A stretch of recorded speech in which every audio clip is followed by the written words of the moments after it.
Un homme riche a annoncé à toute la ville: quiconque souhaite devenir ma belle-fille, postulez pour un test. Autrefois, la plupart des gens n'avaient pas assez de nourriture, alors la simple perspective de ne pas mourir de faim faisait que beaucoup de gens affluaient, en pensant: quelle aubaine c'est. De nombreuses jeunes femmes ont postulé pour le test, mais toutes ont échoué. L'épreuve consistait à leur donner 8 kg de riz, et à leur demander de vivre avec pendant un mois. Les candidates ont commencé à faire leurs recherches en pensant: comment puis-je réussir ce test? La plupart d'entre elles ont essayé de restreindre leur régime alimentaire.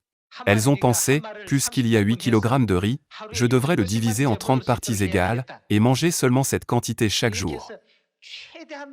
Cependant, personne ne pouvait durer plus de 10 jours, même en essayant de manger le moins possible, elles ont toutes échoué.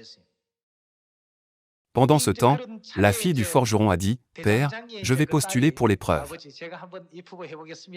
Elle s'est lancé le défi de devenir la belle-fille de l'homme riche.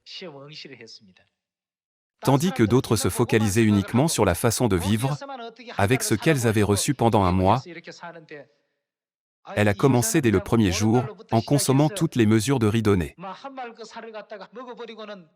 Puis, elle est allée travailler dehors pour gagner de l'argent.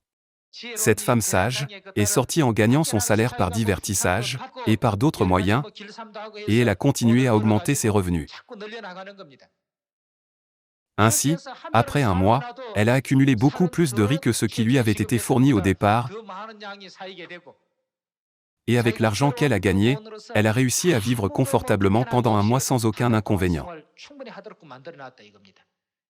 Habituellement, lorsque les gens viennent dans une maison riche, ils pensent d'abord à dépenser la richesse, parce qu'ils supposent qu'il doit avoir beaucoup de richesse.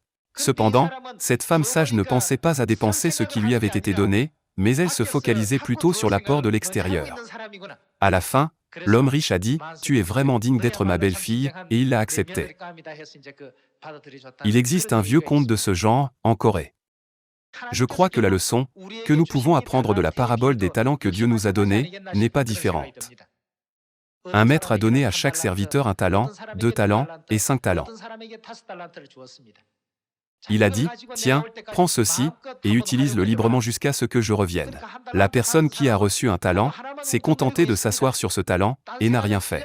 Il n'a pensé à rien d'autre. C'est une note éliminatoire. Qu'ont fait les serviteurs, qui ont reçu 2 talents, et 5 talents? Ils ont continué à s'accumuler, en épargnant 10 talents, et même 20 talents. Alors, qu'a dit Dieu? Qui a été appelé bon et fidèle serviteur? En voyant les serviteurs, qui avaient gagné 10 talents, et 5 talents, le maître a dit: vous êtes vraiment sages. C'est exactement l'équivalent de ce que l'homme riche a souligné.